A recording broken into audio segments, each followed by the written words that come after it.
Hello everyone, I'm Alvarez and this is Alvarez Metalworks. So basically what we're doing here is a quick project update on Project Pathfinder. I know it's been a few months since I've really done anything with my YouTube channel. I've been super busy. Summertime is real busy for me in terms of my day job, family stuff, and events and things like that just need to be addressed and taken care of. A lot of stuff going on, a lot of stuff that's kind of irrelevant to you guys, but on the plus side for you guys that have been following projects, you didn't miss anything because there wasn't a whole lot of work being done in my shop. There was stuff being done, just not to the projects that you guys are familiar with. Anyways, what this video is about is we're basically going to do a whole bunch of flapping my gums. I'm going to be showing you what the plan is with the suspension on this truck, and we're going to be going through the parts that I've accumulated for the suspension upgrade on this truck. Show you the parts, tell you where I got them from, and just kind of give you a quick overview of that stuff. So let me flip the camera around so you guys don't have to stare at my fat face too long, and we'll start talking about the front suspension, the front axle, okay? So here we are under the truck. The axle choice right here is a Dana 44 out of an early Bronco. Now, for those of you guys that are into off-roading, you're probably immediately saying, well, why didn't you go with 1-tons? I didn't go with 1-tons because I don't think I necessarily need them, okay? If I start tearing this thing up over and over again, then I'll do what I need to do. But at that point, I probably won't go with a quote-unquote 1-ton axle. I'll probably go with a custom axle housing, and that's going to give me the proper width and everything that I need. So with that being said, this is a driver's side drop Dana 44 out of an early Bronco. I believe it was a 74 if I remember correctly. I don't have the knuckle, the spindle, the brakes, the outer stub shaft for the axle shaft on here, because on the Bronco axle, it has drum brakes. It has a 5-bolt lug pattern, where the Pathfinder has a 6-lug pattern, same as a Chevy and a Toyota. So all of those parts are irrelevant to me.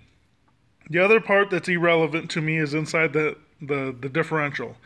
The gears are irrelevant because they're too high of a gear. I don't remember 100% what the gear ratio is in this axle, but I believe it's a 410.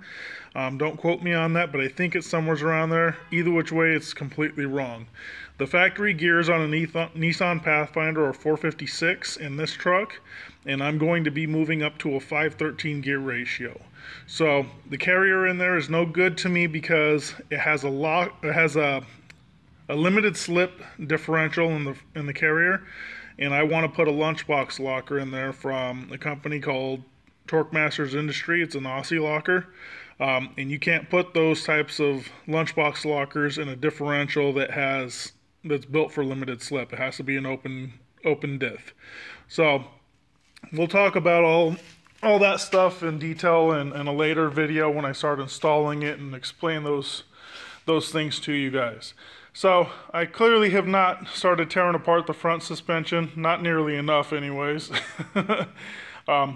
That's going to happen real soon, and then we're going to start mocking up the front suspension. What you see here is some tubing that I got. I got this from Chassis Unlimited online. Normally I would order my metal locally, but because of summer hours at work and the lack of being able to get steel in the summertime for me due to conflict between steel suppliers' operations hours and my work hours, I had to order it online, which I paid more for, but it is what it is.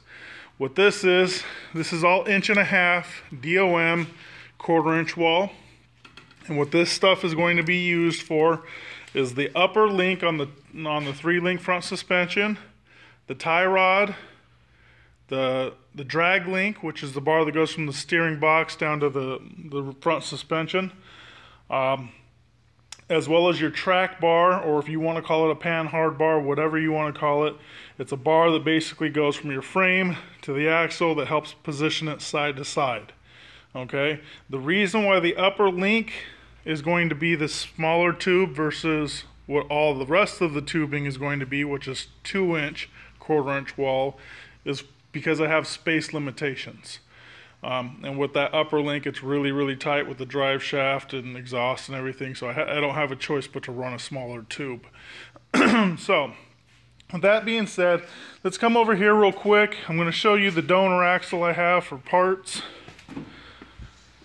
What you're looking at here is a GM axle. It's a corporate 10 bolt. Now, General Motors used to use Dana 44s in a lot of their four-wheel drives is for a front axle. At some point they decided to start going with their own axles, and they built the corporate 10 bolt. Now the 10 bolt uses a 6-lug bolt pattern. It's got disc brakes, and everything basically from the ball joint out is identical and interchangeable with the Dana 44. The reason being is the corporate 10 bolt was designed and based off the Dana 44. So there's not much of a difference in strength, in the strength and quality of these two axles. Some argue that the Dana 44 is a little bit stronger, but we're talking about comparing, blades of grass. There's not a lot of difference. The one thing that I do want to talk about that this corporate 10 bolt offers me is a high steer option. For those that don't know what high steer is, it's basically the idea and the concept is to take this tie rod here that runs dead center, on your axle tube, and raise it up for clearance so that you don't hit it, or help prevent it from being hit. So here on the driver's side of this particular axle, the knuckle, which is where your steering arm is, and your pivot point where your ball joint goes in, has these 3 bolts in this weird curved arm for the factory steering. The knuckle is what this bolts to. What the aftermarket industry does is they have a bunch of manufacturers out there that supply an arm that comes off of here at a much higher, plane than the factory tie rod mounts to, and it allows you to move your suspension way up in the air. I'm not going to go into all the details about that because I could go on forever. We'll talk about that in a future video as I start setting up the front suspension. But that knuckle here is something that is very beneficial for me. However, on that side, it does not have the flat top set up, so I had to go out and buy a new knuckle for that side that allowed me to have that flat top set up, and I'll show you what those steering arms that I'm talking about look like in just a minute. So let's walk over to the truck again, and I'll show you what's going on with the rear suspension. Okay, so here we are at the rear suspension. The Nissan Pathfinder had a factory 4-link suspension, which is super, super nice and very, very capable off-road. There's some inherent drawbacks to it. The length of the arms are really short, especially the upper links here, and it causes a dramatic amount of what they call articulation steer. And what that means is when you got one side of the axle stuffed up, being compressed, and the other side's dropping down, because of the length of the arms, that one that drops down swings forward and creates like a top type situation where the thing wants to turn on you because it's making your axle cockeyed. Okay? When you have longer arms, that is greatly diminished. And to improve the stock rear suspension, one of the things that you have to do is put longer shocks, which I have here. These are 2 inch longer than the factory shocks, and they allow the axle to drop down significantly more, but it also creates more articulation steer.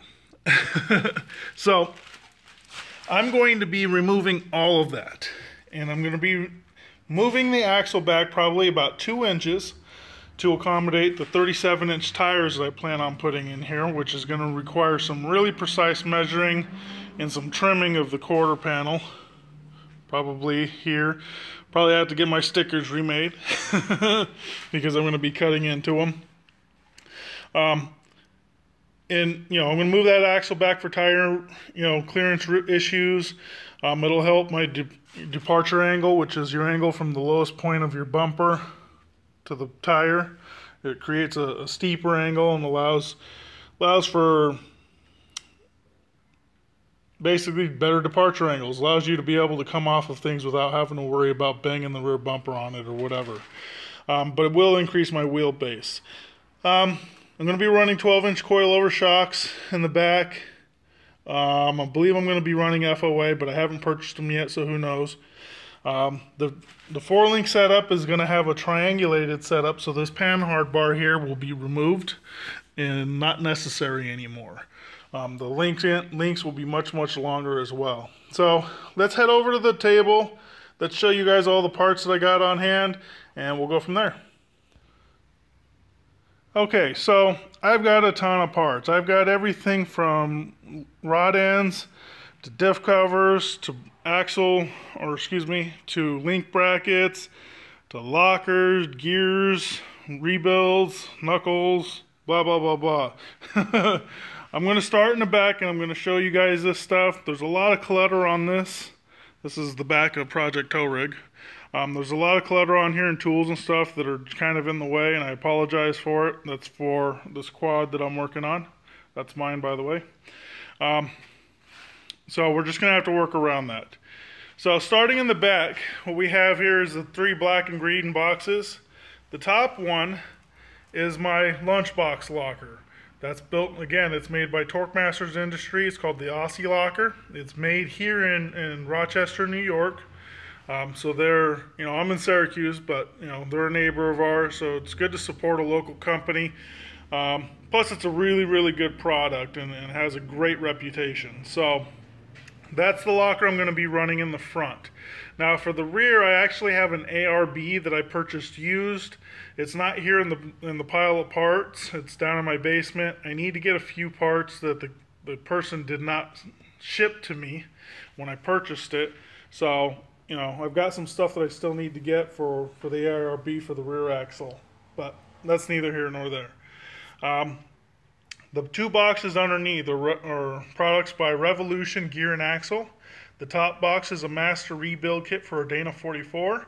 The bottom one is my 513 gear set, ring and pinion set for the front axle. For the rear, I'm probably going to be purchasing some used but still new 513 gears. They're Nismo gears, which are something that they're very expensive. Nismo is a factory gear set, and I'm purchasing from a buddy of mine that he bought them for his solid axle swap and never got around to doing it. The AC Delco boxes are my actual U-joints. When I replace when I start building the front end, I got to replace the U-joints. I want everything to be new on there. I will eventually upgrade the axle shafts in there, but for now I'm just going to run the stock axle shafts and just put some new U-joints in there because I just need to get the thing running. The mug boxes are the ball joints. They go from the inner C's on the axle to the knuckles. I'm missing 2 boxes, they're here somewhere, but I didn't want to look too hard for them. I actually think they're inside my house. What we have here, this is an open carrier for a Dana 44. This is what I purchased used, and this is what you need. You need to have these gears in the center. These are called spider gears. This is an open differential. All these gears will be removed, and the Aussie Locker will replace them. Because like I said, in the front axle, there's a limited slip in there from the factory, and you cannot put those lunchbox style lockers in those carriers. So this is sitting here so that I can build it the way I need to. Right underneath there is the passenger side high steer knuckle. Again, this is the high steer arm. You needed the flat top setup so that you could bolt the high steer arm onto it. The company that made this is Reed Racing. This is a top of the line knuckle. Very high quality. And you can see when I showed you the driver's side, there was only 3 bolts on top. Reed designs their knuckles to have 4 bolts. Now when I bought the high steer arm, they only had 3 bolts because they're designed, even though they have 4 holes in them, they only had 3 bolts, and that's because most of the factory, or all of the factory flat top knuckles only have 3 holes in them. But they do know that the people that buy these tend to buy the reed knuckles, which have the 4 holes. So, you know, I went out and bought some studs so that I can put the 4th one in on this side. I will still only have 3 in the driver's side, but it is what it is. It'll be plenty strong enough. And if not, then I will eventually get a reed knuckle for that side with the 4 holes, and we'll go from there. But I'm pretty sure it's going to be fine. Now, these flat top arms, here's the other one. You'll say, okay, for those that are familiar with these things, there's no hole over here for the tie rods and the steering links to attach to. I bought them that way on purpose. I'm not going to talk about a lot of the details on why. I'm just going to tell you I bought them that way on purpose because these will be modified to work with my setup.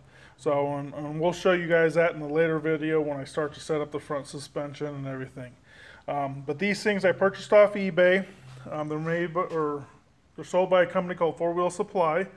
I'll put a link down in the video description. They were $80 with free shipping and the hardware. You cannot beat that anywhere.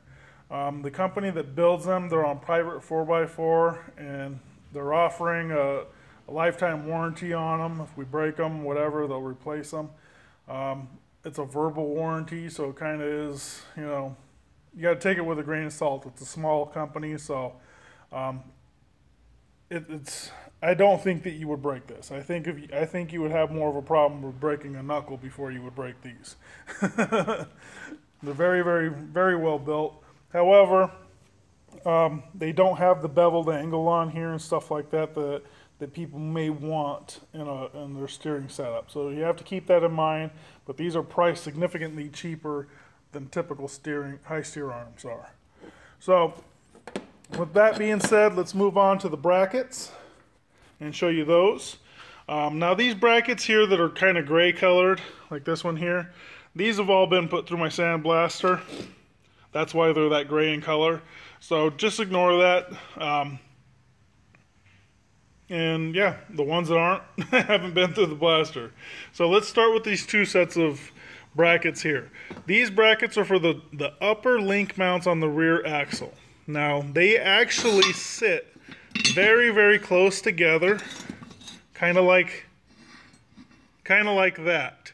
Okay, I'm exaggerating a little bit, but they sit really close together like that. Right on top of the rear diff, they angle out 20 degrees, and that is for the upper links. And that steep 20 degrees is because that's what's going to position the axle and keep it centered, because we're not using a panhard bar. Okay, now these are the frame side brackets for the rear axle. You have your lower link brackets and you have your upper link brackets. The uppers, again, 20 degrees in. The back one, or the lower links, actually go 10 degrees out. Okay, the top ones have adjustable spaces here, so they're 1-inch increments. And what that is depending on the wheelbase of your vehicle and the geometry of your suspension, you may want to change where that upper link mounts so that you can adjust your anti-squat and your roll center of your suspension geometry, and that's really kind of up to you on what you're looking for. But they do allow that. These brackets here are the front frame side 3-link brackets. This is your passenger side, this is your driver's side. The passenger side only has a lower link, hence 3-link. That's down here, it's a 0 degree, it just goes straight. The driver's side has a lower link and a top link. Top link is angled in about 10 degrees, lower link is straight. Okay, the top one's angled in because of clearance, because in a 3-link setup you can actually have all 3 of them perfectly straight, because you're going to have, you know, a track bar or a panhard bar, depending on what you want to call it, to keep your axle position center. Basically, like in the rear suspension, I'm taking out that panhard bar. That's to keep the axle centered left to right. I will have to run one of those in the front. So you don't necessarily need to have these angled in at all, but because of clearance issues, I have to angle in the top one. All 6 of these brackets can be, well, excuse me, I don't want to say that. I'm going to I don't know. I'm overstepping my bounds a little bit. This set of brackets and this set of brackets can be purchased through a company called Rugged Rocks Off-Road. They specialize in Nissan products, and they have a solid axle swap kit, and they also have a triangulated 4-link kit. Their solid axle swap kit uses these brackets for the front, and the triangulated 4-link for the rear uses these brackets for the rear. There's a number of different other parts, but I purchased these from them because I wanted, because they're built, they're ready to go, but I didn't purchase their entire kits because my setup's going to be a little bit different from theirs, and there's some design aspects to their setup that I want to change a little bit for my setup and my environment. This other set of brackets right here, they're built by a gentleman by the name of Kenny. Now, Kenny is very, very good friends with Steven, the owner of Rugged Rocks, and he does a lot of fabrication work for him. He installs the solid axle swap kits on a lot of his sales. He does some of the welding for the products that they sell, like these brackets. So if you want these brackets, these are something that he designed for a project, a build that he was doing for a customer, and I said, hey, can you get me a set of those? And he did. If you want these upper link brackets, get a hold of Steven over at Rugged Rocks and tell him that you want the same style of upper link brackets that Kenny built for Raphael over at Alvarez Metalworks. He should know what you're talking about, or he'll be able to ask Kenny and figure it out. So that's the source for all 6 of these brackets. Now, my lower link brackets, okay, for the axle side.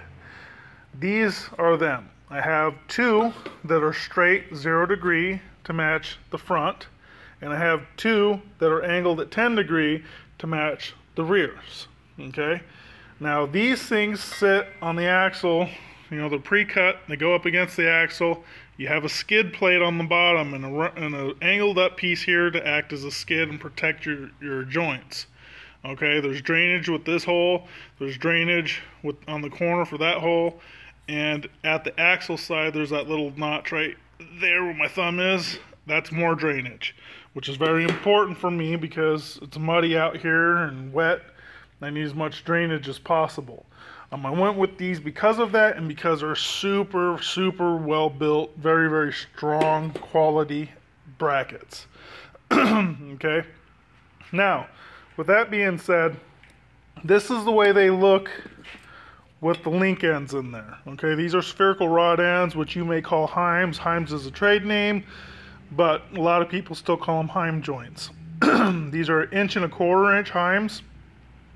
And then the bung here, the weld-on bung, is designed for a 2-inch tube, 1/4 inch wall. You see here how that wraps around that and protects that really, really well. That's why I went with them. Okay, now let's talk about steering for a quick second. This is a pitman arm, which is the arm on your steering box that swings back and forth and moves your steering, your drag link. This is also built by Rugged Rocks. Very, very high quality. You have to send out your old pitman arm to them, and they will modify it and send it back looking like that, minus the sandblasted finish. Very, very high quality. It's designed to work with a 3/4 inch Heim joint, which I have right here. And it's just super high quality, very strong. What I have right here is a Dana 44 differential cover made by Chassis Unlimited. It moves the filler way up to the top. Gives you a nice big filler hole so that you can fill this thing up faster and do what you need to do. It's all made out of 1/4 inch plate, fully welded inside and out. Very, very strong. This will be able to take some pretty solid hits by rocks and whatnot, and I won't have to worry about it denting in and hitting my gears or damaging anything. So this is what we're going to talk about Chassis Unlimited. All of my Heim joints, suspension joints, steering joints, were purchased through Chassis Unlimited, along with that tubing that I showed you earlier. I've got two different style of joints, okay? I dropped one of them on the floor. I'll show you right here. This is a bushing, a polyurethane style bushing. These bushings slide inside of this 2-inch, 1/4-inch wall tube, okay? They've got a grease zerk fitting on here.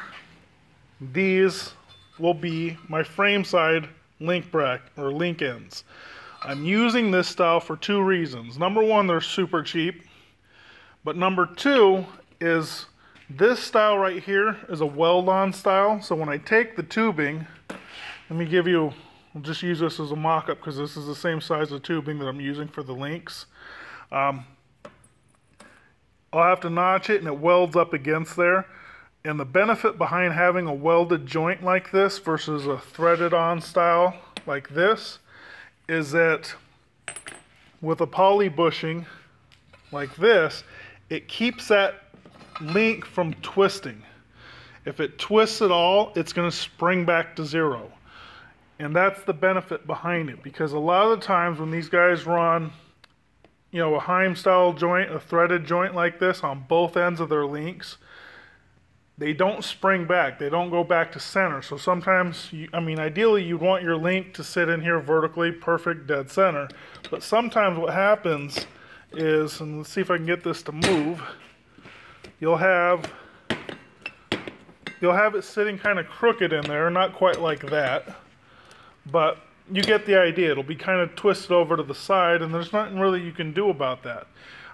If you have one link that is always going to keep that tube twist back to the 0 point, your link is more prone to staying dead on center than it is when you have the threaded style on both ends.